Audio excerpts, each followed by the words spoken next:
Continuador de Julio Verne, H.G. Wells es considerado un crítico social con visión de futuro, incluso profético, y muchos de los inventos y procedimientos científicos que marcaron el siglo XX fueron visualizados por él con su imaginación desbordante a finales del siglo XIX. Entre otros, la bomba atómica, la televisión por satélite y algo parecido a Internet, entre otros muchos. Con su clarividencia también dejó escrito que algún día, no muy lejano, el razonamiento cuantitativo sería tan necesario e importante para la gran mayoría de los ciudadanos como la capacidad de leer. Y creo, visto lo visto, que tampoco se equivocó. Coincidirán conmigo en que hoy día, entre plagas, crisis y guerras, o viceversa, vivimos en sociedades que son de todo menos sencillas. Nos bombardean a todas horas con tal cantidad de datos e informaciones que cualquiera puede sentirse abrumado. Yo el primero. Comienza por la mañana nada más de salir de la cama. La factura eléctrica sube a la velocidad de la luz. El PIB de Baleares cayó un 24%, pero ahora crece un 10%.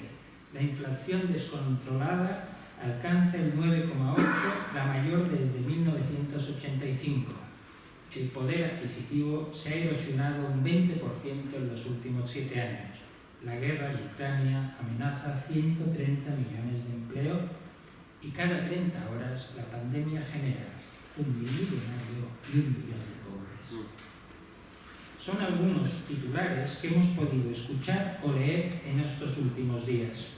Conceptos como tasas de incidencia, letalidad por grupos de edad, índices de Gini, ratio 90-10, pobreza relativa, se han vuelto habituales, pero no son fáciles de interpretar. Desde luego, en esta maraña cacofónica, yo no les culparía por desconfiar de los datos que vemos, oímos o leemos a diario, y más aún cuando en esta casa, no hace mucho, nos advirtieron del peligro de las econofakes, o grandes mentiras económicas. Cabeza en el horno y pies en el congelador, temperatura ideal. Ser capaces de diferenciar lo importante de lo accesorio, separar el grano de la paja, valorar la relevancia de los datos, disponer de información veraz y contrastada, es hoy un reto para sociedades que corremos el riesgo de padecer lo que los afamados psiquiatras etiquetan como ansiedad permanente o angustia colectiva, y el lenguaje más periodístico en ahogarnos en una sobreabundancia de mensajes.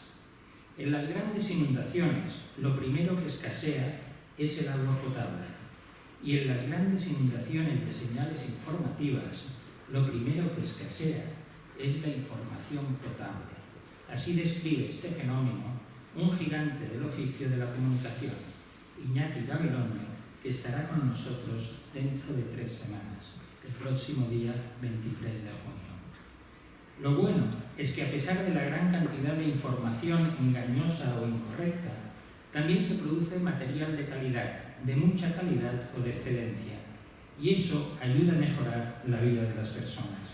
En medicina, por ejemplo, separar las terapias útiles de las inútiles, la denominada medicina basada en la evidencia, ha sido un paso fundamental y crítico para mejorar el bienestar individual y colectivo. Nuestra tarea como CERCLA es encontrar las mejores ideas, intentar distinguir lo bueno de lo malo, en un entorno bombardeado sin cesar por eslóganes que buscan impactarnos y por eso, ya lo saben, procuramos invitar a los mejores, a las mejores en este caso, para destilar así las mejores ideas y disponer de información fiable. Y hoy está con nosotros y nos acompaña una de ellas, Sara de la Rica Goirizelaya, una economista de referencia y con referencias, una doctora en economía con postdoctorado en Princeton, conocida y reconocida, catedrática de Fundamentos de Análisis Económicos del País Vasco, experta en analizar datos complejos, metabolizarlos y difundirlos. Ha sido y es una mujer valiente, comprometida y disruptiva. Ideó, creó y es la directora actualmente de una iniciativa para el análisis socioeconómico y del conocimiento, ISEA, una asociación sin ánimo de lucro en la que conocen muy bien la diferencia entre datos, información y la generación de conocimiento útil. No solo pone cifras a la realidad, sino que diagnostica, en su sentido etimológico, temas tan actuales como el empleo, la pobreza, la desigualdad, provocada por factores sociales, de género, origen, edad, inmigración, o los retos que plantea la digitalización. Porque cree que solo el conocimiento nos capacita para entender y explicar la realidad y desenvolvernos en ella con un criterio formado. Es muy activa, no para. Madre de 2 hijos y cuidadora de sus padres aún vivos. Ha publicado numerosos artículos en revistas internacionales. Ha sido presidenta de la European Society for Population Economics, miembro del Consejo Ejecutivo, presidente del Comité de la Situación de la Mujer en Economía, miembro del Consejo Económico y Social, de la Asociación Española de Economía, Fundación Gadea, miembro de ANECA, etcétera, etcétera. Como una de las primeras autoridades en su especialidad, la economía basada en la evidencia, las personas que la conocen bien y que nos la recomendaron saben que es una comunicadora minuciosa, rigurosa, precisa y excelente. No debe, pues, ni puede extrañarnos que tenga muchos premios y galardones, entre ellos, en 2018, el premio a la Economista del Año en el País Vasco, por su dedicación, su reconocimiento internacional y por la búsqueda de soluciones en asuntos de esencial importancia y relevancia social. Aunque ya sabemos que el valor de una persona no debe medirse por los premios que recibe, sino por lo que da, ella da y ha dado mucho. Ella quiere además que el conocimiento que genera sea accesible a la sociedad y lo pone en práctica. Por eso estoy seguro de que Sara de la Rica, nuestra oradora de hoy, nos generará nuevas ideas, nos descubrirá variables ocultas y nos motivará para que seamos capaces de crear una sociedad más inteligente, más próspera y más justa. Gracias, pues, Sara, por aceptar nuestra invitación y acompañarnos hoy. Gracias por desplazarse desde Bilbao para venir a esta tierra insular sin ser turista. Y muchas gracias por aportarnos nueva información y conocimiento.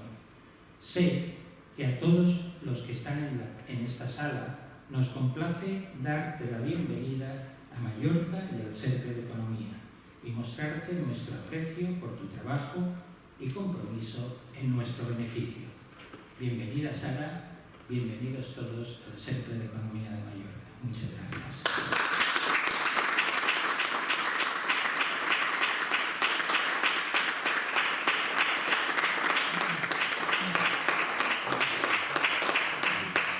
Bueno, con este precedente estarías asustado, José. Madre mía. Bueno, lo primero que os tengo que decir es que estoy acatarrada. Y entonces me va a dar la tos seguro en la mitad de la charla. Así que cuando me dé la tos, pues aguantáis un poco y ya se me pasa. Me voy a estar tomando una pastillita de estas porque, ¿sabes esa tos que te da y no puedes parar? Pues eso es lo que me pasa a mí. Bueno, pues muchísimas gracias. Es un placer estar aquí. La verdad es que en un entorno, además de todo, qué preciosidad estar viendo ahí el mar. Como persona del norte, no podemos vivir sin el mar, así que seguro que comparto eso con todos vosotros. Bueno, encantada de estar aquí y además cuando José me invitó, la verdad es que me invitó y me pidió que hablara de desigualdad. Y era un momento muy propicio porque justamente hemos estado ahora durante todo el año pasado preparando, yo he participado en el Consejo Científico de un volumen de la Fundación La Caixa sobre la desigualdad precisamente. Y entonces, al final se han preparado, pues creo que eran 11 o 12 artículos, todos hablando de diferentes dimensiones de la desigualdad. Algunos de ellos hacíamos más un tema de diagnóstico y otros eran más del tema de políticas. Entonces, lo que hoy os voy a contar es, básicamente se deriva de algunos de los trabajos que allí se han producido el año pasado y que creo que todavía no se han publicado, pero sé que se van a publicar. No sé qué ha pasado de cierto retraso, pero parece que finalmente van a publicarse todos, ¿vale? Y entonces, bueno, ya os iré diciendo, pero la idea básica es la desigualdad. Yo diría que hay dos fenómenos fundamentales que nos esperan a las sociedades en los próximos años. Uno es el cambio climático y otro es la desigualdad. Y no hay ningún otro más importante. Y yo creo que esto lo comparte casi todo el mundo, que realmente se da cuenta de la tendencia, en principio, que esta desigualdad va tomando. Y entonces, sin ninguna duda, hay espacios para el cambio, pero esos espacios tienen que provocar. De una manera natural, la tendencia es hacia una desigualdad creciente y es lo que os explicaré un poquito el por qué o cómo lo vemos. Efectivamente, lo que voy a ofrecer son muchos datos. La ponencia la dejo, o sea que quiero decir que ahí va a quedar. Muchos gráficos y voy a ir explicando un poco exactamente una especie de relato, ¿vale? Entonces organizaré un poco la charla así. Lo primero, los hechos, ¿no? Y lo decía yo y José, yo después de 10 minutos de hablar, si no hay datos, ya me tengo que marchar, porque ya no sé qué decir. Con lo cual, lo que voy a presentar son los hechos y, por tanto, los datos, la evidencia. Pero después, sin ninguna duda, lo más importante es qué hay detrás. ¿Qué hay detrás de eso que vemos, ¿no? de esa evidencia? La siguiente es no qué hay detrás, sino qué pasa tras esa evidencia, cuáles son esas consecuencias. Y la última, palancas de cambio, porque la verdad es que solamente decir esas son las consecuencias y marcharte, parece que falta algo, decir, bueno, y entonces tú qué harías, ¿no?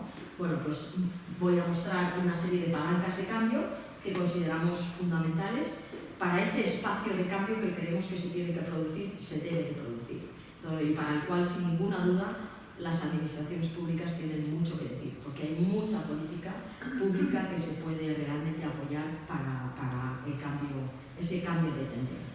Y luego, por supuesto, pues me abro a todas las preguntas que os parezca pertinente. Bueno, pues los hechos. Primer hecho es la desigualdad de ingresos ha crecido en los países desarrollados. Este es el primer hecho, ¿vale? Y lo muestro aquí. Entonces, fijaros, bueno, esto es el índice de Gini. Entonces, algunos lo podéis conocer. El índice de Gini es un indicador que va entre 0 y 1 y nos marca.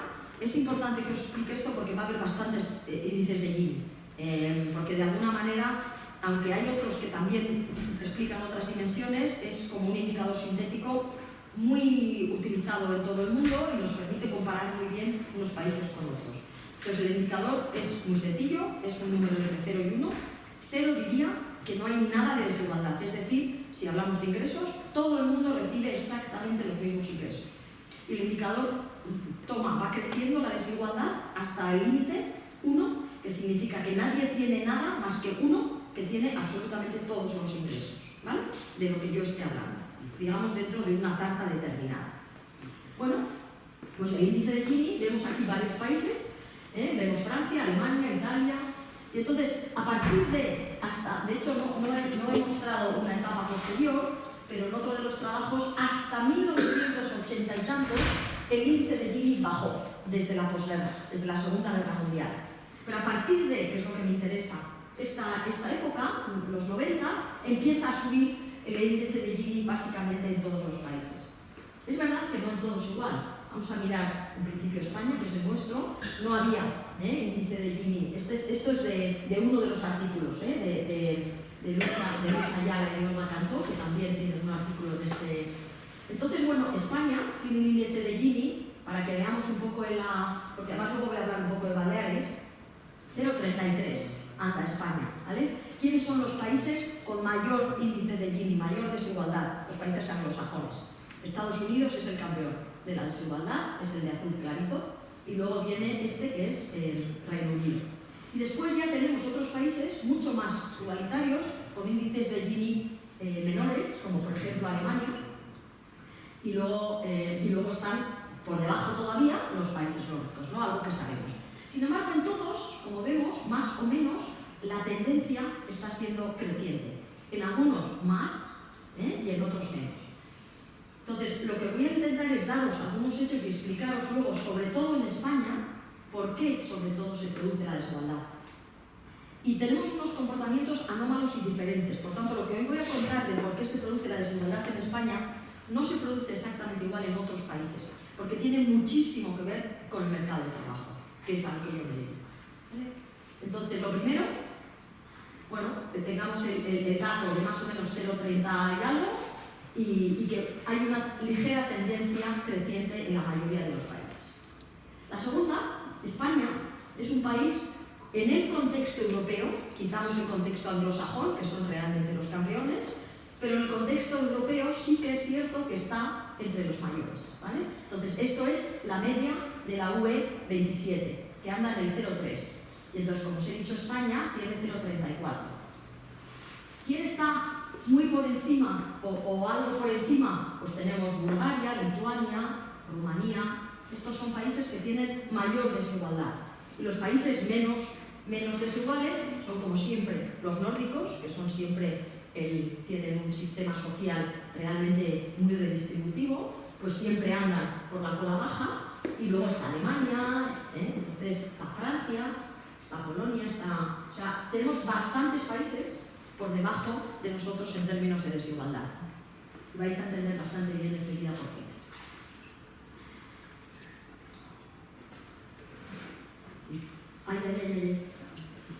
Vale.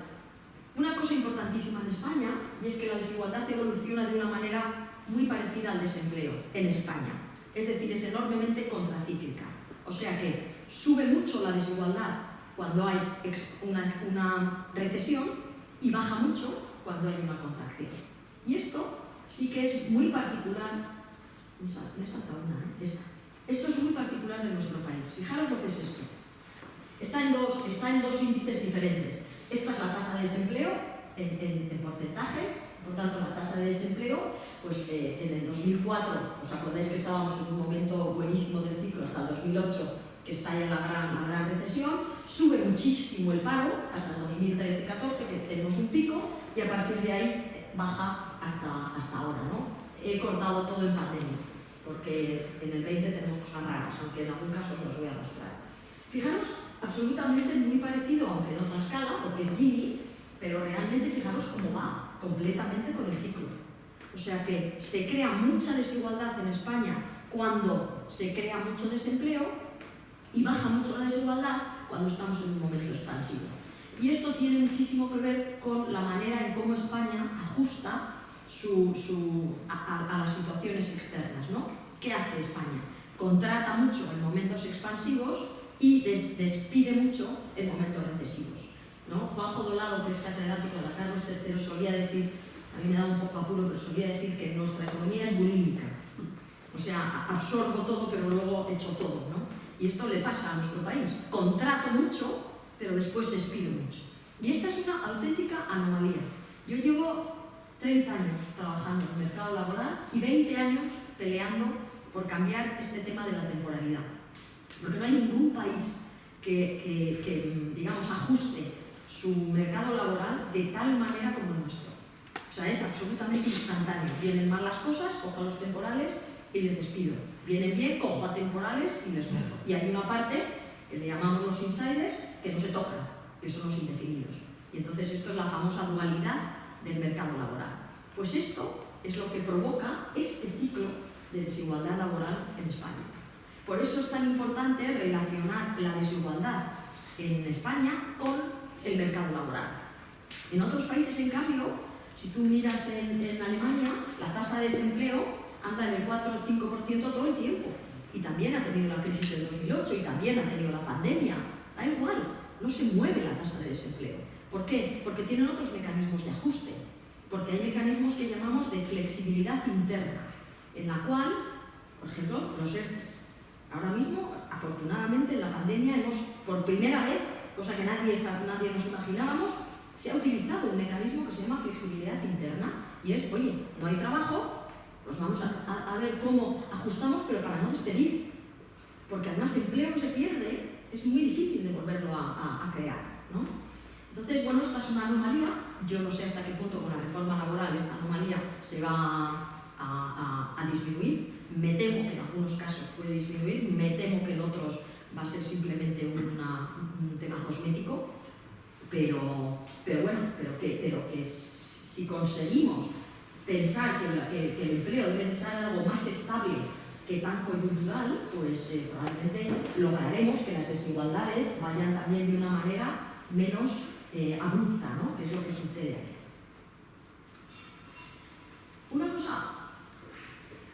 Una cosa muy curiosa, y esto es algo que nos revelaron Olga y Luis en este artículo, es este, fijaros. Crece más, o sea, hemos dicho que crece claramente en recesiones y decrece en expansiones, pero fijaros cuánto crece y cuánto decrece. En una recesión, estamos aquí con la renta disponible o renta de mercado, tiene dos variables, pero fijaros cuánto crece la desigualdad. Esto es Gini, crece Gini en recesión. ¿Cuánto baja Gini en expansión? Mucho menos. Con lo cual lo que estamos haciendo es alimentando, a medida que vamos por ciclos económicos, la desigualdad sistemáticamente va aumentando, porque aumenta mucho más en la recesión de lo que baja en la expansión.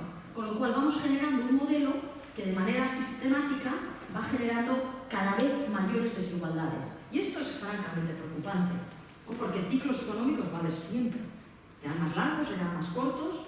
Entonces ajustamos, o sea, la desigualdad crece mucho en momentos recesivos y baja poco en momentos expansivos. Eso significa que los más afectados por la desigualdad cada vez se van quedando más en la esquina. La crisis del 2008 tuvo una consecuencia también muy interesante que analizaron Luis y Olga. Y es, empezamos con el 2000, o sea, desde el comienzo de la crisis, o sea, miramos cuánto ha variado anualmente la renta por decirle ingresos. Esta variable, este tipo de gráfico es interesante que lo entendáis, porque lo voy a poner más de una vez. Es una manera muy gráfica de ver la desigualdad de ingresos.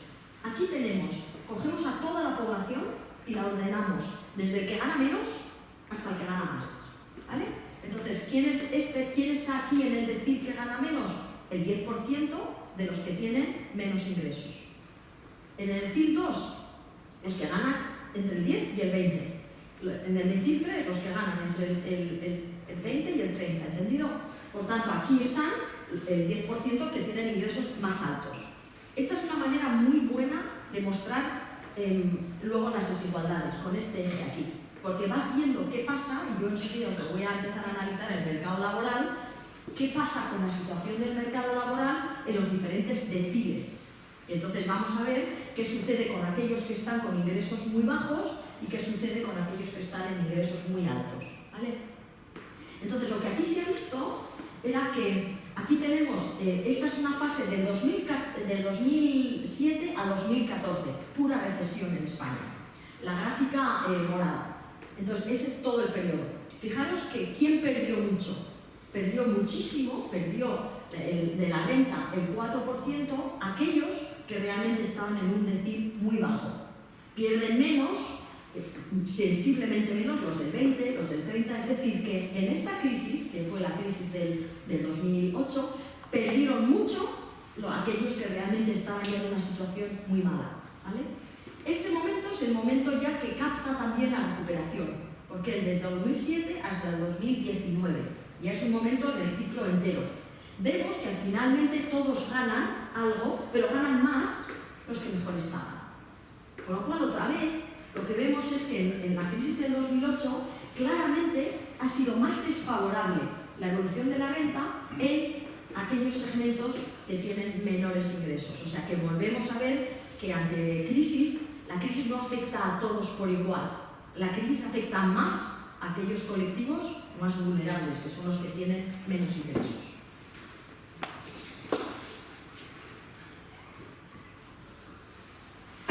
Os voy a dar unas pinceladas de Baleares, de cómo está en términos de desigualdad. Y esto lo sacamos de un observatorio, que es nuestro, de ISEAC. Tenemos 4 observatorios, y uno es el Observatorio Nacional de Pobreza y Desigualdad.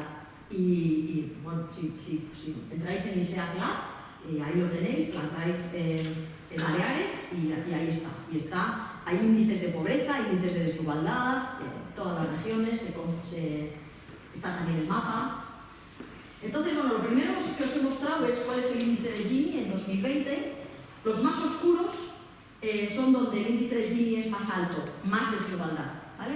Esto, si tú te pones en el observatorio y marcas aquí, te dice exactamente cuál es el índice de Gini, porque claro, os he sacado una captura de pantalla, entonces aquí esto no se ve. Pero claramente lo que quería mostrar es que Baleares es hoy una región donde hay baja desigualdad, relativamente a la media.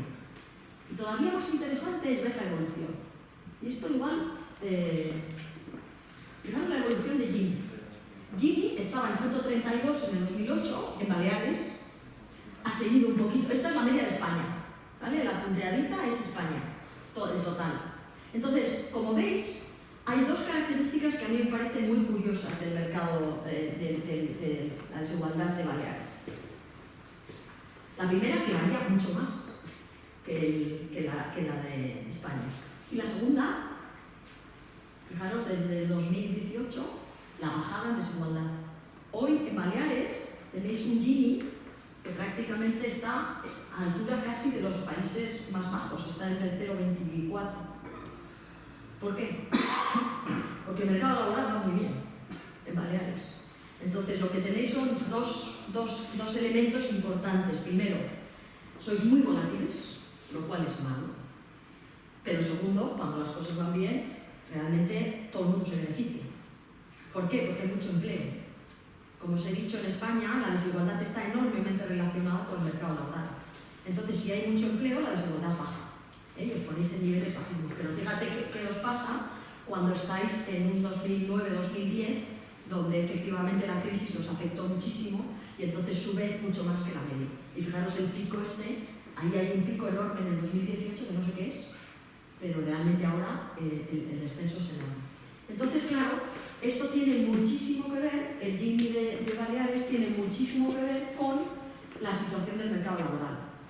Probablemente vuestra tasa de empleo y sobre todo de desempleo también varía más que la media, porque tenéis muchísima parte de hostelería y es un sector enormemente volátil, con mucha contratación temporal, que contrata mucho y que despide mucho. En vez de Gini podríamos ver otros, el ratio 90-10. ¿Qué es el ratio 90-10? Pues los 90, del 90 al 100 que más ganan sobre el 10, y te dice cuántas veces ganan. Pues por ejemplo, pues es 5 veces ganan los del 90 respecto al 10. Lo mismo, es el mismo patrón, ¿no? Es mucho más volátil Baleares que el resto de España, y ahora mismo, también el 90-10, tenéis un ratio de desigualdad pequeño. Y lo mismo con el 50-10, que es otra medida en la cual solo mide la parte media o baja de la distribución, pero el mismo patrón. Eso es un poco lo que tenéis en Baleares. Claramente, el descenso de la desigualdad es más acusado que en otras regiones últimamente, porque la tasa de paro es menor. Bueno, este es un segundo trimestre. De hecho, este es de nuestro del Observatorio Laboral de CEDEA.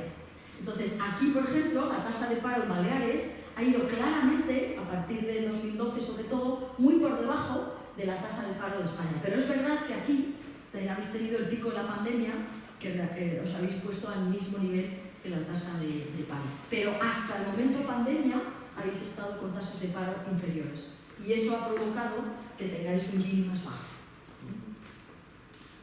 Menor tasa de desempleo, claramente menor desigualdad.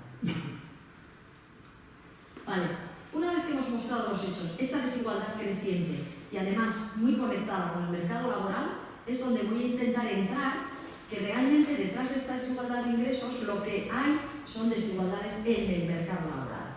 Y entonces, estas diferencias en el mercado laboral se plasman en dos dimensiones. La primera, la diferencia es en acceder al mercado. Y cuando hablamos de acceder al mercado puede ser el acceso del joven que ya terminan sus estudios, primer acceso al mercado laboral, o de personas que pierden su empleo y necesitan volver a acceder. Y aquí hay datos en España preocupantes en términos de esas dos dimensiones de acceso que os voy a contar. Y luego, la otra dimensión de desigualdad es ya estando dentro del empleo. En unos trabajadores que claramente ganan mucho más que otros, y voy a intentar explicaros el porqué. ¿Vale? Entonces empezamos con el acceso al empleo. Entonces estos dos son realmente el estudio que nosotros hemos hecho para el Observatorio de la Caixa. Bueno, pues lo primero, fijaros esto vuelve a ser lo que os había dicho. Yo ordeno toda la población, desde aquellos que tienen menos ingresos hasta el decil que tienen más ingresos. Y aquí os muestro cuál es su situación laboral. Entonces, la situación laboral puede ser o asalariado o desempleado. Hemos quitado a los autónomos. Y entonces yo veo que en el decil 1, estas personas que están con la mínima renta, solamente un 30% de las personas tienen un empleo. Por tanto, fijaros qué importancia tiene el empleo para realmente los ingresos. Claramente, esto va subiendo de una manera muy importante y prácticamente a partir del decil 6-7 no hay nadie en desempleo. O sea, España es un país donde realmente las rentas bajas lo son claramente, o en una parte muy importante, porque no tienen un empleo, o al menos hay asociado una falta de empleo importante.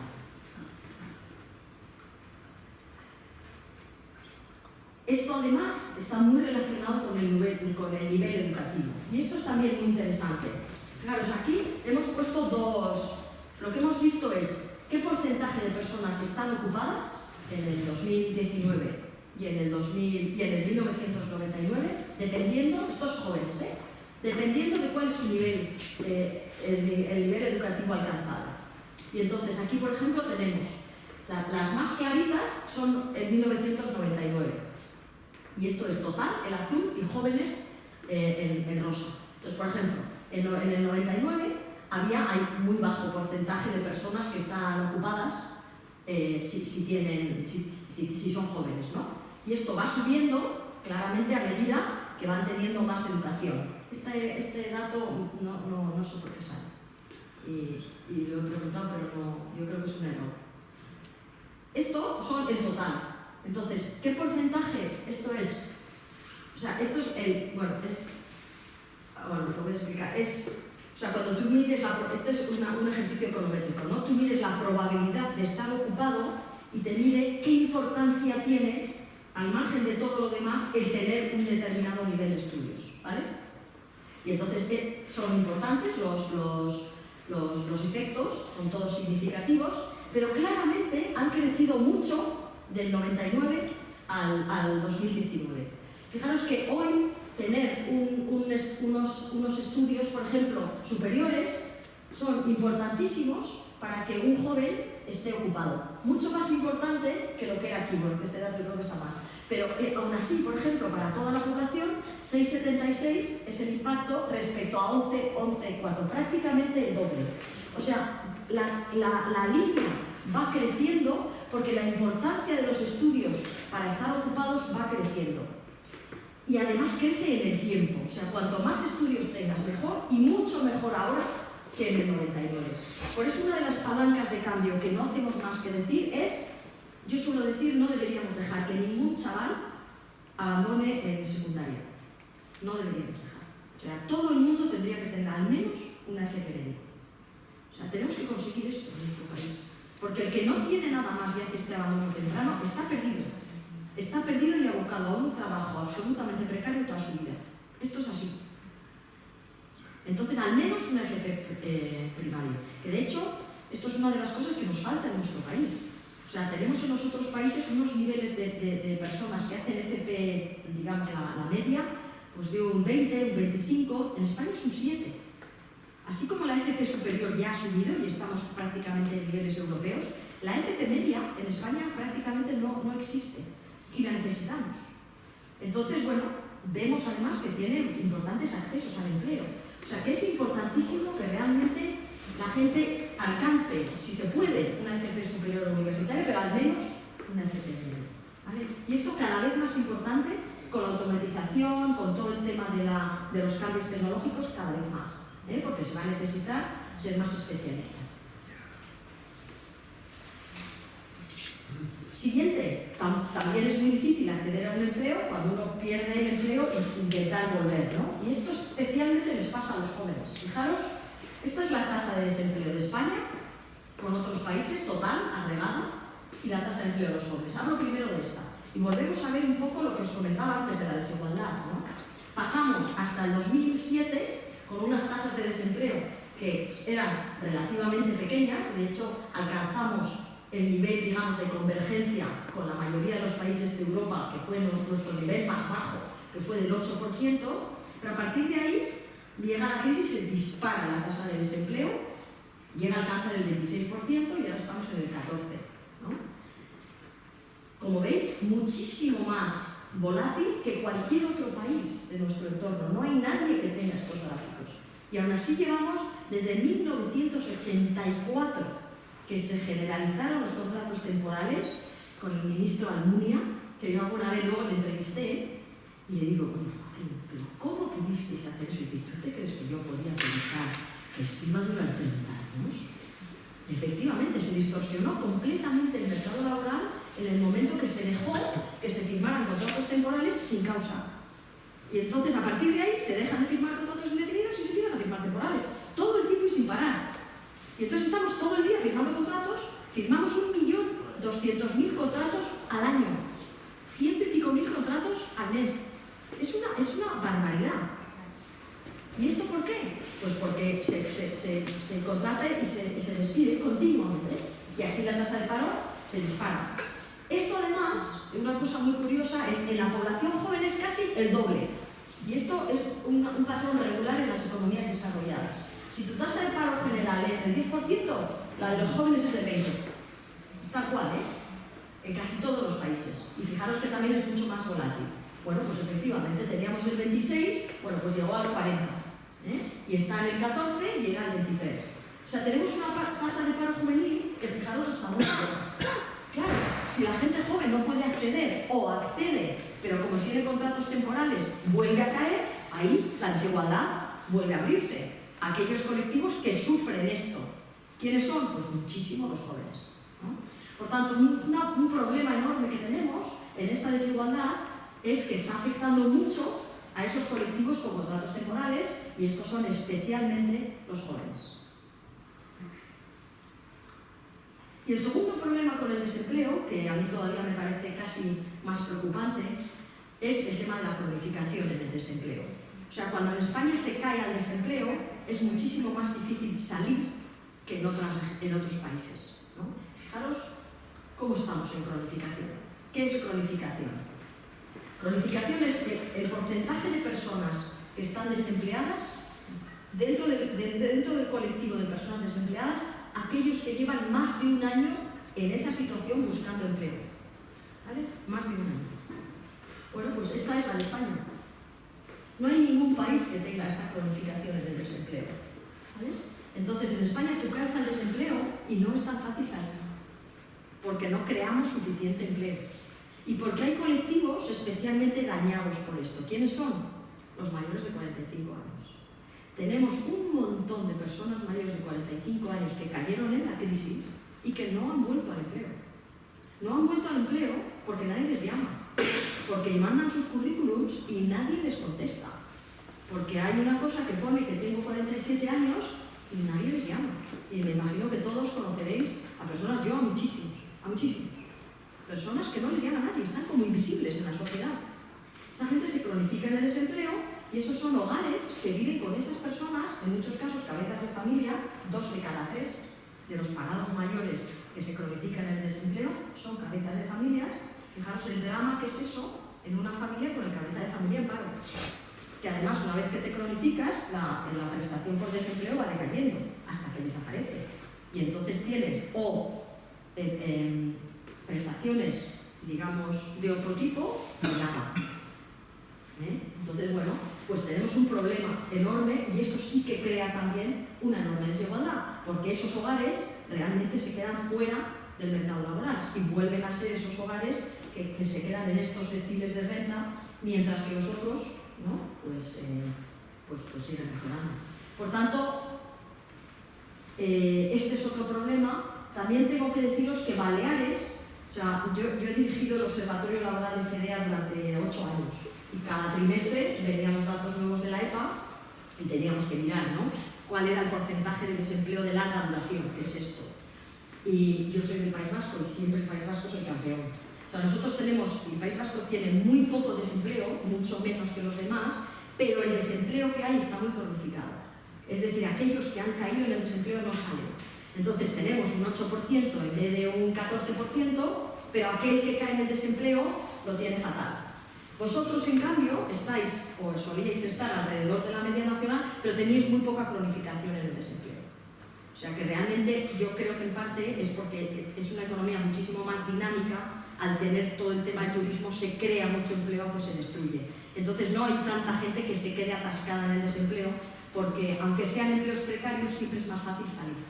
Y yo creo que esa es una de las razones, porque Baleares no tiene un gran problema, el País Vasco tiene enorme. Claro, yo les cuento esto y me decís, pero es que hay muy poca gente desempleada. Y digo, ya, vale, hay menos, muy bien. Pero esos que están desempleados están mal. Vamos a reconocerlo, ¿no? Entonces no nos gusta mucho, ¿no? Porque a ellos les gusta el primer dato, el que somos menos desempleados, ¿no? Pero hay que preocuparse también de los que están. Bueno, pues ese es otro problema que genera muchísima desigualdad también de ingresos. Esto de que se quedan muchos desempleados y por tanto no pueden acceder. Bueno, pues respecto, esto un poco respecto al acceso, sobre todo, enorme problema por la gran rotación que hay, y luego entonces hablaré de las propuestas. Muchos jóvenes con empleos precarios y sobre todo si no tienen niveles educativos altos, tienen un riesgo enorme de quedarse pues, con muchos periodos de empleo-desempleo, más el colectivo de mayores que puede quedarse desempleado, y entonces estos también tienen dificultades de acceder. Y ahora voy a entrar en la otra parte, que es dentro de las personas que tienen un empleo también hay enormes desigualdades, y esto es en lo que voy a entrar ahora. Y aquí voy a hablar sobre todo de dos efectos. Probablemente hay más, pero hay dos que me parecen especialmente importantes. Y el primero, cuando hablo de que son desigualdades dentro del empleo, ya tocamos el tema de la calidad del empleo, ¿no? Porque es que hay algunos que tienen empleos buenos y otros malos. Por eso algunos tienen empleos con salarios altos y otros con salarios bajos, además de otras características. Entonces aquí hay un efecto que tiene muchísimo que ver con el avance tecnológico, que es la polarización laboral, de lo que os voy a hablar ahora en un momentito. Y luego hay otro que no tiene por qué tener que ver con aquel, pero tiene que ver con la baja intensidad laboral, y esto tiene mucho que ver con mujeres, ¿vale? Y entonces son los dos factores que quiero comentaros para digamos, hacer ver cómo hay diferencias claras en la calidad del empleo. Bueno, pues el primero es este. Entonces, lo primero que os quiero comentar es un proceso que hay, que no sé si conocéis, que se llama el de polarización laboral. Y es lo siguiente. Con todo el proceso de la automatización y robotización, resulta que lo que está cambiando todo el tema de los empleos que se necesitan, porque resulta que a medida que tú automatizas unos procesos o una serie de producciones, las máquinas realizan unas labores que antes hacían las personas, ¿no? Entonces, el proceso de automatización lo que hace es sustituye algunos empleos o algunas tareas que antes hacíamos los humanos, ahora las hacen las máquinas, ¿no? Por ejemplo, ahora no hay nadie poniendo tapas en una cadena de montaje de margarinas. Y antes sí, no hace tanto, hace 30 años había gente que el puesto de trabajo era poner las tapas. Bueno, pues ahora nadie está en una cadena de montaje, son todo máquinas que hacen todo, ¿no? ¿Qué hace aquel hombre o aquella mujer que ponía las margarinas? No se tiene por qué ir al desempleo, pero tendrá que hacer otra cosa, ¿vale? Con lo cual, todo el proceso de automatización y robotización va cambiando las tareas que hacen las personas. Y fijaros cuál es el efecto que está sucediendo. Si nosotros miramos el cambio en los últimos, desde 1995 a 2018, yo miro cuánto tenemos la tarta del empleo, y yo en toda la tarta del empleo miro cuánto ocupan, cuántas personas hay en ocupaciones de baja cualificación, de media cualificación y de alta cualificación, ¿vale? ¿Y qué veo? Pues veo que si voy a España, vemos un aumento en la parte de los de baja cualificación, un descenso brutal en los de cualificación media y un aumento muy importante en los de cualificación alta. Esto le llamamos la forma de U, ¿vale? Pero si yo voy a Euskadi, obtengo lo mismo. Y si yo voy a V8, cojo los 8 países de Europa, exactamente el mismo proceso. Un aumento en los trabajos poco o nada cualificados, que ahora os comento, una enorme disminución de los intermedios y una importante los más cualificados. Lo mismo si cojo UE27, lo mismo si cojo Estados Unidos, da igual. O sea, lo podemos replicar para cualquier país. Esto es un hecho, que lo hemos visto. Y entonces, bueno, hay muchísima literatura. Llevamos trabajando esto en los últimos 15 años. Bueno, yo un poco menos, pero muchos años. ¿Qué es lo que pasa? ¿Qué hay detrás de esto? Pues hay. Todos estos son los trabajos que de alguna manera son rutinarios. Tareas que hacían las personas y que ahora los están sustituyendo por las máquinas. Entonces, bueno, todo aquello que se pueda codificar, se está codificando. Y por tanto, alguien que trabaje en algo que se pueda codificar, ojo, porque te lo van a quitar. ¿Vale? Por tanto, por ejemplo, pues ya no vemos a personas que te dan el dinero, ¿no? Hay cajeros. Ya ni siquiera hay personas, en muchos casos, en los supermercados. Vas, echas lo que compras y la máquina te lo hace. Ya no tienes al cajero o a la cajera. Bueno, como esto, muchísimos, ¿no? Pero muchísimas cosas.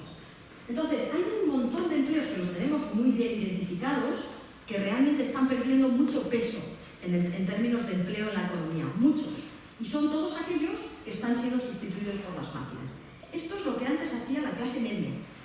Y entonces esto está también provocando un cambio de composición de ingresos en clases medias y clases bajas. ¿Quiénes son aquellos? Los que están subiendo, pues claramente los altamente cualificados. Los que les llamamos complementarios al cambio tecnológico. Pues todo aquello que tenga que ver con lo digital y todo aquello que tenga que ver con la automatización. Todos esos realmente están ganando peso en la economía, pero en cualquier economía. Y luego hay un conjunto de empleos que son poco cualificados, pero que en las sociedades desarrolladas los estamos viendo. Y son aquellos que les llamamos neutrales al cambio tecnológico. ¿Por qué? Porque requieren presencia. Y aquí tiene mucho que ver con servicios personales. Entonces, bueno, pues cuidar a personas mayores, pero también hacer las uñas.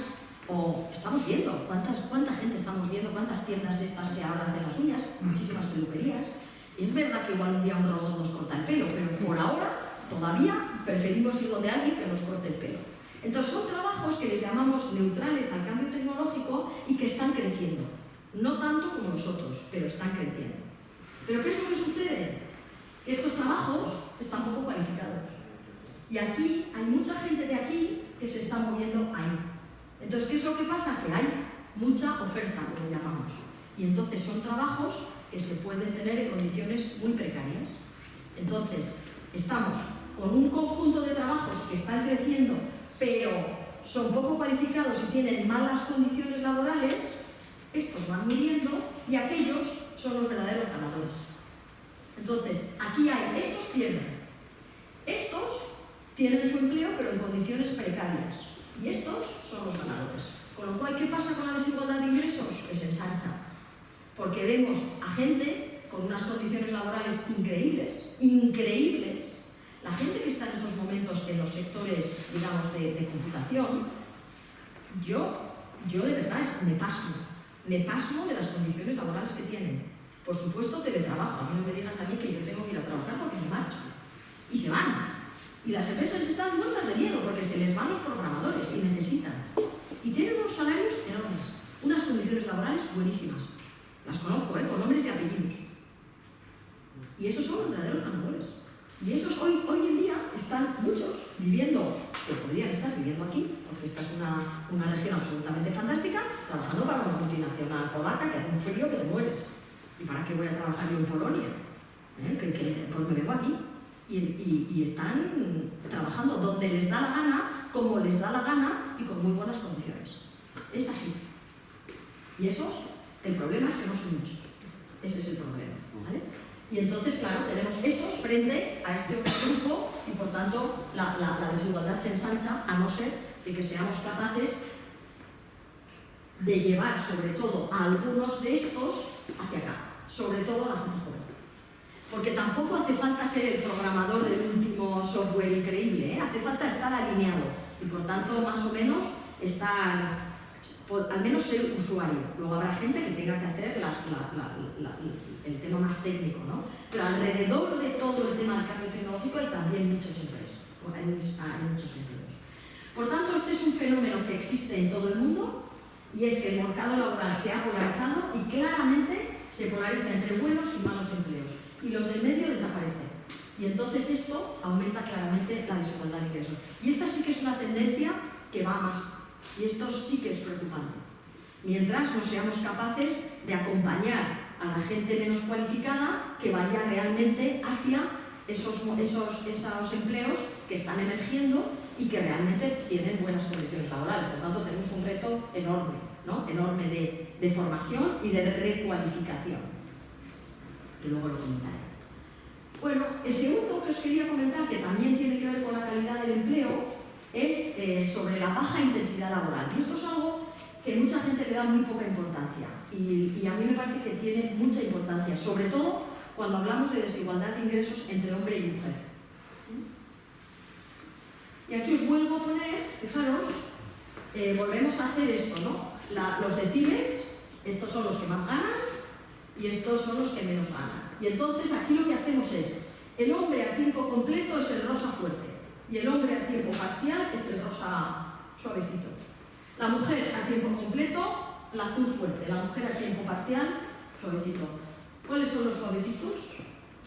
Fijaros, los hombres a tiempo parcial. A partir de aquí, inexistentes, ¿no? Y en cambio aquí lo que tenemos es una parte muy importante de las mujeres que realmente ganan los deciles pequeños de renta, tienen una parte de parcialidad bastante alta. Estos son mujeres pues, que o tienen una jornada reducida o trabajan menos horas porque no quieren. El 50% de las personas que trabajan a tiempo parcial en España dicen que lo hacen porque no encuentran un trabajo a tiempo completo, ¿vale? Y luego, si les preguntas a las mujeres, además del 50%, luego hay un 25% que dice que tiene que cuidar a familiares. Hay muy poca gente que dice que trabaja a tiempo parcial en España porque quiere. Muy poca gente. Es un 20%. Si tú vas a Holanda, que trabaja todavía más que esto a tiempo parcial, un 95% de la gente dice que trabaja a tiempo parcial porque quiere. Un 70% de las mujeres con hijos en Holanda trabajan a tiempo parcial. Y un 50% de los hombres con hijos también. Trabajan hacia las 30 horas. Y todos es porque quieren. Y en cambio en España, de los hombres, prácticamente todos los que trabajan a tiempo parcial es porque no pueden encontrar un trabajo a tiempo completo, pero hay pocos. Y las mujeres que trabajan a tiempo parcial es o porque no pueden encontrar uno a tiempo completo o porque tienen que cuidar de familiares, ¿vale? Claramente, fijaros cómo está relacionado el tener baja intensidad laboral con tener pocos salarios, con estar aquí. Con lo cual, aquí se produce clarísimamente una desigualdad de género muy importante, en parte causada porque las mujeres trabajan menos que los hombres, ¿eh? De hecho, el otro día computaba yo la brecha salarial en el País Vasco entre hombres y mujeres, ahora en el 2020, en el 2021, y la brecha es como el 14%, pero lo desagregué entre horas, porque tú al mes tú ganas lo que ganas por hora y por el número de horas trabajadas. Entonces lo descompusimos en qué se debía a las horas trabajadas y qué se debía a tu salario por hora. Pues la única razón, toda la diferencia salarial entre hombres y mujeres hoy en el País Vasco es por la diferencia en horas. No hay ninguna diferencia en salario por hora.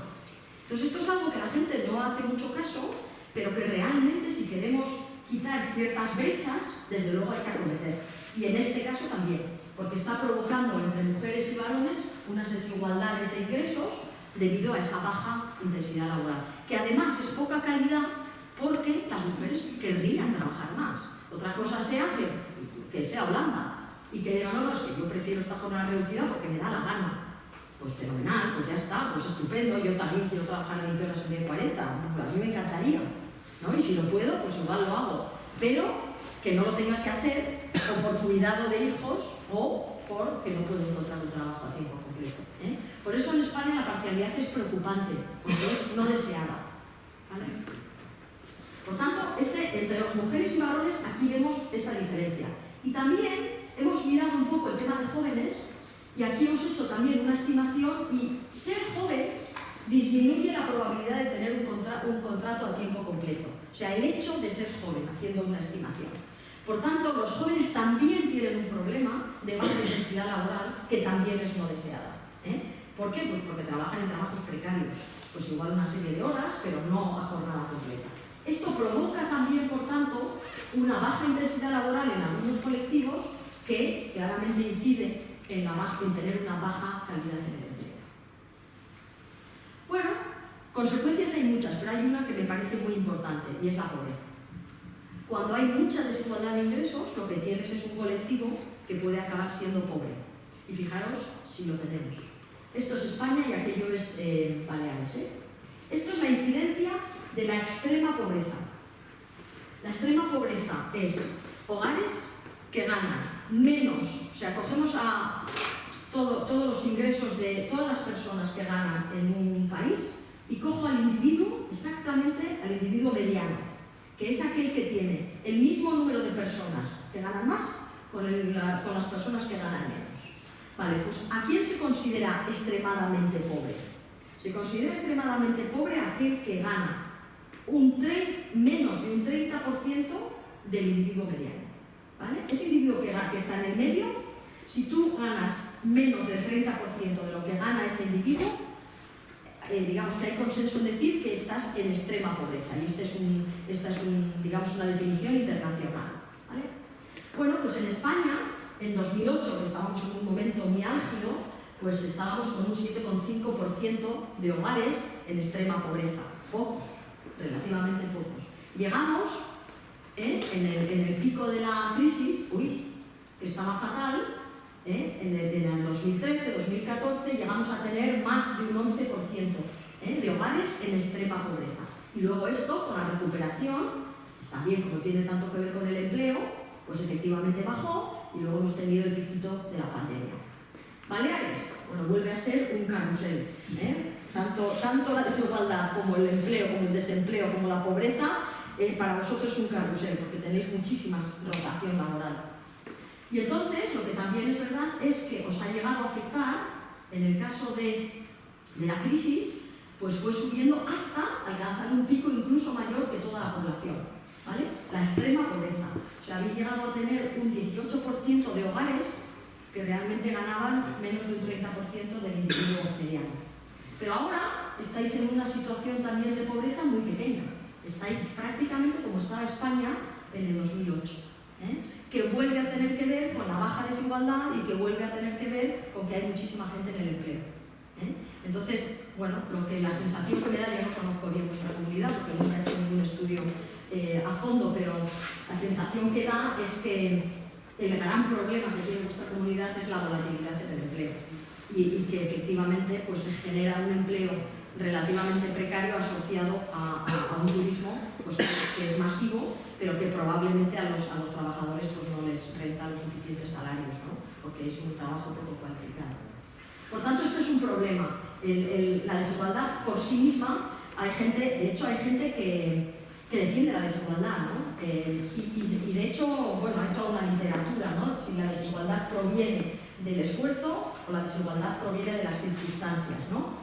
La desigualdad del esfuerzo es como que lo que tú te has labrado, ¿no? Entonces, bueno, pues hay gente que hace más esfuerzo, hay gente que hace menos, la famosa meritocracia, ¿no? Entonces hay gente que dice, no, pues es que creo en la meritocracia. Bien, pero ojo, que en general las situaciones de partida no son las mismas. Con lo cual no es lo mismo pedir hacer una carrera universitaria a una persona con una familia que ha estudiado, que valora los estudios, que puede pagártelos, que hacer estudios universitarios una persona que tiene de renta muy baja, que hay que ayudar a los padres. O sea que el esfuerzo, si lo miramos por hacer estudios universitarios, no es el mismo cuando yo parto de situaciones diferentes, ¿vale? Y luego ya está la desigualdad por las circunstancias, que es por donde tú vienes, ¿no? Es un poco la parte social, ¿no? o familiar. Y entonces, claro, esa parte sí que es pura desigualdad de oportunidades, ¿no? El hecho de que tú no puedas acceder a determinados trabajos, a determinadas ocupaciones, a determinada promoción, porque partes de una situación desfavorecida, pues es muy injusto, ¿no? Y entonces, bueno, ahí hay toda una literatura del tema de desigualdad.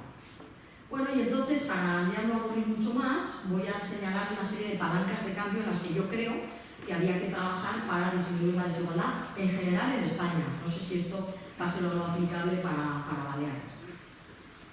La primera, sistema educativo, ¿no? Una de las cosas que he mostrado y que me parecen importantísimas es el nivel educativo, digamos que tiene una importancia creciente. Como os comentaba, a mí me parece que no debería de haber nadie que realmente se quedara. Hay poquísima gente en nuestros países vecinos europeos que hace un abandono temprano, pero poquísimo.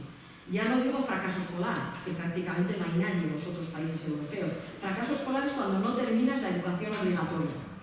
Cuando tú ya tienes 25 años y ni siquiera has terminado la obligatoria. Eso se llama fracaso escolar. Pero abandono temprano es cuando tú no haces más que la obligatoria. Y eso en España tenemos más de un 20%.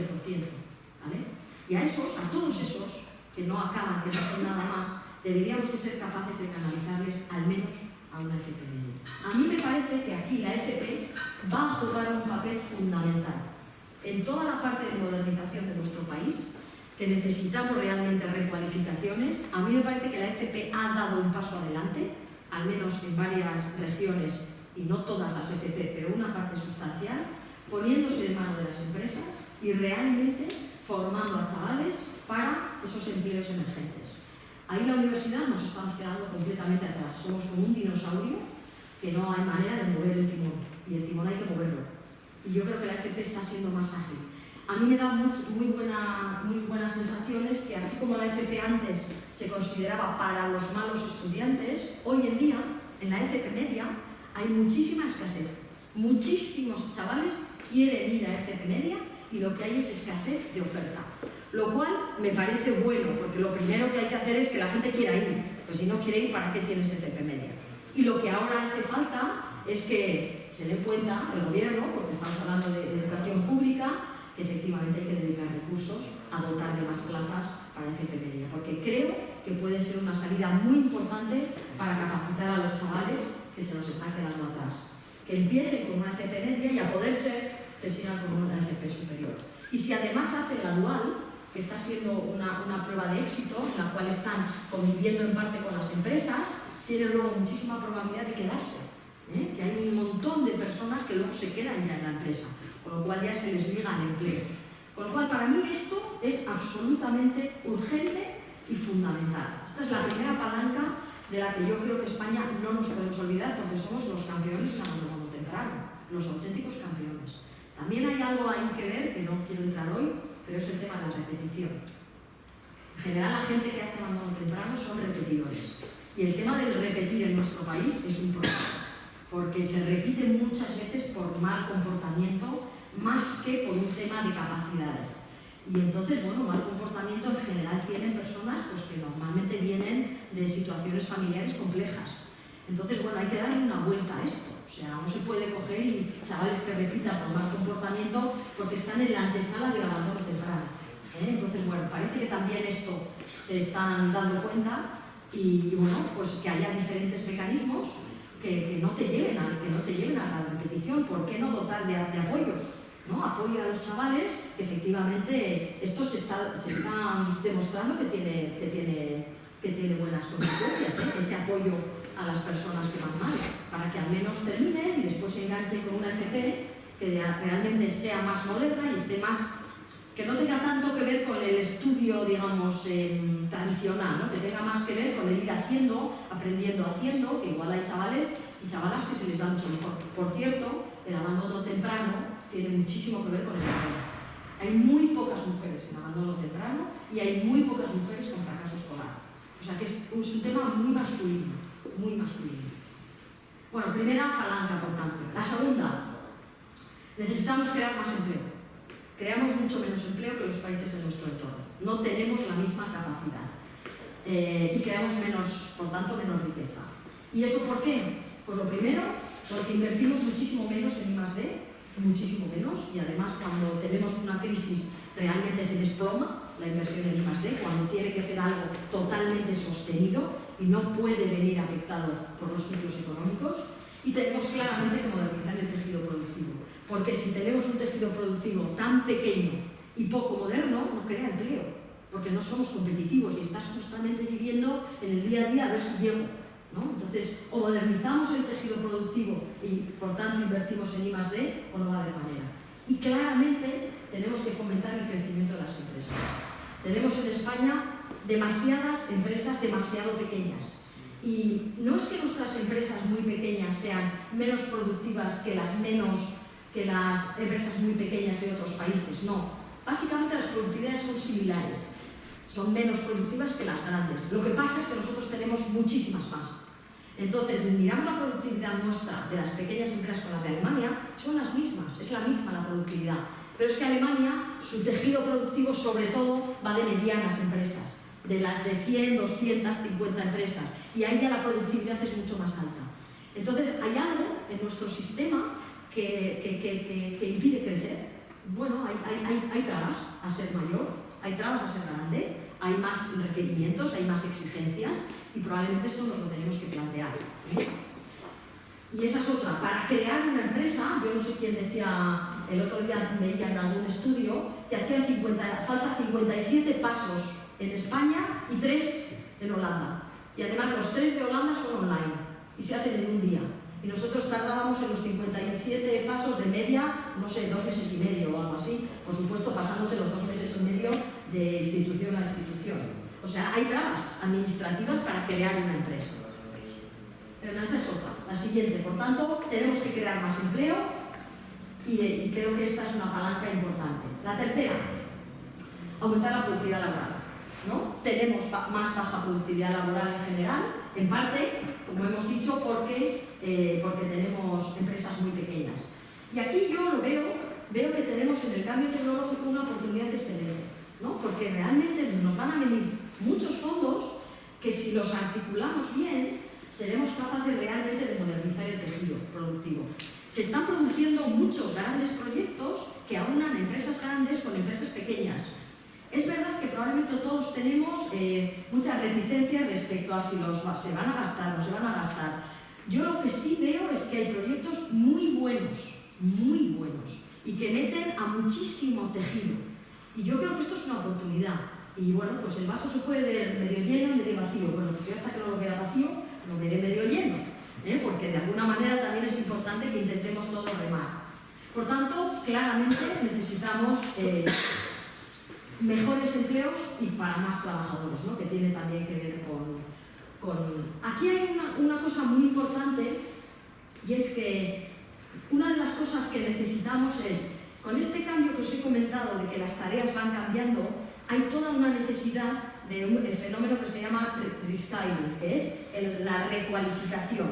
Entonces, y una de las cosas que se están empezando a medir, y que de hecho con inteligencia artificial estamos empezando a ver, es personas que están en un empleo que está muriendo, pero en cambio tienen unas capacidades que con pequeña formación puede transitar hacia empleos que están emergiendo. Y entonces, en vez de coger y decirles, mira, ahora haz este curso de esto, y ahora de esto, y ahora de esto, y le das como el listado de cursos, no. A esa misma persona, muy personalizado, dependiendo de sus competencias, eres capaz de decirle, mira, fórmate en esto porque vas a poder saltar ahí. Y entonces es una cuestión de ir midiendo las distancias de dónde estás tú respecto al mercado. Y ahí, como hay muchísimas vacantes y hay muchísima información, va entrando todo en todos los servicios, van viendo exactamente tus competencias y te pueden machear muy bien realmente tú a dónde puedes ir. Y entonces tú vas a una oficina de empleo moderna, que es lo que esperamos que en unos años haya, o a la web, y efectivamente tú ves cuál es realmente lo que te falta, si te falta algo, para realmente llegar a este tipo de empleos, que es donde hay muchas vacantes. Y bueno, pues toda esta modernización va a ayudar a que sea mucho más fácil encontrar cuál es tu acomodo si me tengo que cambiar. Pero eso tiene que venir acompañado claramente de tanto las empresas que vayan formando como el sistema público de empleo que realmente recualifique de una manera sensata y con conocimiento a los trabajadores. Yo estoy muy metida en todo este tema. O sea, estamos realmente ayudando a las administraciones a montar todo este tipo de bichos, lo que yo le llamo bicho. Yo no sé montar el bicho, porque eso lo hacen los informáticos o los ingenieros. Pero nosotros le decimos qué tienen que meter al bicho para que realmente el bicho funcione. O sea, nosotros lo que sabemos es cuáles son realmente lo que hay que meter de información para ser realmente efectivo luego en ayudar a un trabajador, ¿no? Y entonces, bueno, pues ahí se pueden generar unas sinergias interesantes. entre gente muy técnica y gente realmente pues, que somos más conocedores del mercado laboral, pero que creo que también podemos tener ahí un valor, ¿no? La siguiente, sin ninguna duda, hace falta, y esto tiene que ver un poco con lo que os había dicho que me había adelantado, ¿no? Hace falta, esos servicios de recualificación tienen que venir de una colaboración público-privada. Uno de los problemas que yo creo que hemos tenido ha sido que la administración pública ha estado por un lado o está por un lado y las empresas por otro. Tú le preguntas a una empresa si cuando tiene una vacante la manda al SEPE y si no se ríe le falta poco, tal cual, porque dice ¿al SEPE para qué? ¿No? ¿Al Servicio Público de Empleo para qué? Bueno, pues ahora para nada. Pero en el momento que realmente el Servicio Público de Empleo se convierta en el garante de la recualificación y además desde lo público, pues para que realmente te ayude en cómo formar a las personas en lo que tú necesitas. Entonces, si se miran las empresas y las administraciones, realmente se puede llegar a ese momento en el cual yo servicio público, te tengo a ti empresa como cliente, dime qué necesitas y yo formo a la gente en eso que tú me dices. Pero si no llegamos a esto, pues estamos las empresas por un lado, el servicio público por otro, los desempleados por otro y no hay ni coordinación ni conocimiento. Pero esto se puede conseguir. O sea que es que hay políticas que se pueden conseguir y en otros países están funcionando. Y yo creo que con la modernización de todos estos sistemas sí se puede conseguir, sí se puede, como decía Obama. Vale. Finalmente, la última, ya para no aburrirnos más, es sobre todo esta parte de la intensidad laboral que genera tantas diferencias de género, ¿no? Y entonces, bueno, es muy importante la brecha de género, sobre todo entre hombres y mujeres con educación superior, va disminuyendo, pero aquí las mujeres tenemos una barrera que es que somos quienes tenemos los hijos y quienes nos ocupamos de los hijos. Mientras eso no cambie, no va a cambiar la brecha de género. Entonces, o entramos con una corresponsabilidad y que el padre, en el momento que venga el hijo, este hijo es tan tuyo como mío, o no llegaremos nunca a nada. Porque se pueden dar muchísimas medidas a la familia que la coge la mujer, y la mujer en el momento que coge durante un tiempo una serie de medidas, una jornada reducida o lo que sea, la promoción laboral se ha truncado. Y de esto hay una evidencia, pero impresionante, de España, de Alemania, de Dinamarca. O sea, la mujer prácticamente cierra su promoción en el momento, y la promoción la cierra más cuantas más ventajas te den a ti para cuidar a los hijos. Por tanto, cuanto más te alejes del mercado laboral. Por tanto, por ahí no va, por ahí no va. O sea, lo que tenemos que ir es conseguir que los hombres, los chicos, jóvenes, que tenéis el hijo, lo cuidéis igual y le dediquéis el mismo tiempo, porque encima nos liberáis a nosotros y además compartís y vivís el hijo, que es una maravilla. Entonces, mientras esto no cambie, para esto hay una parte cultural, pero hay también una parte de política, pero hay una parte cultural. Y hay una parte social, y hay una parte empresarial. Porque la primera es la empresa que no le gusta que un padre, por ejemplo, coja una baja extendida. Hay empresas donde esto no está bien visto. Pero es que incluso ni en la sociedad está muy bien visto muchas veces, ¿no? Por tanto, tenemos que hacer todos un cambio de chip. Yo esto de que la mujer es la que tiene el hijo y por tanto la que lo tiene que cuidar, no me lo creo para nada. Pero es que para nada, yo creo que los hombres son, pero vamos, exactamente igual de capaces que nosotros de cuidar maravillosamente a los hijos. La cosa es que pueden no hacerlo y no lo hacen. Y punto. Y ya está. Se dan la vuelta y te queda a ti. Y de repente se han dado la vuelta antes. Y como tú no te vas a marchar, si ya se ha dado la vuelta, pues tú te quedas. Y ya está. Y es así de fácil. Y ya te has quedado, para siempre, Ya está. Bueno, pues esto es un poco. Por eso ya comento medidas que repartan el reparto, que incentiven, pero también un cambio cultural. Y bueno, pues muchas gracias, eso es todo.